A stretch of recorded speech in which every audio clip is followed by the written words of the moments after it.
Adunay mosaway nato nga sa pag-ampo sa rosaryo kita nag-ampo kang Maria. That is not true.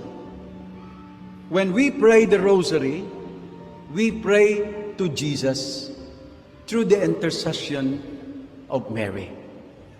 Doon na say moingon, ang rosaryo wala sa balaang kasulatan. That is not true. In fact, the rosary follows the life of Jesus throughout its mystery, from the annunciation of His birth up to the resurrection.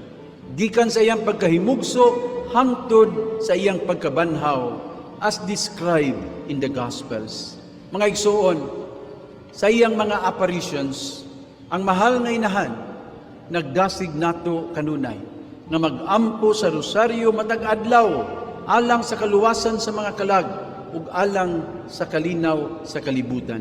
Ning panahon, nga ang mga tao nag-anam kalayo sa Dios, mag-ampo taog maayo sa rosaryo.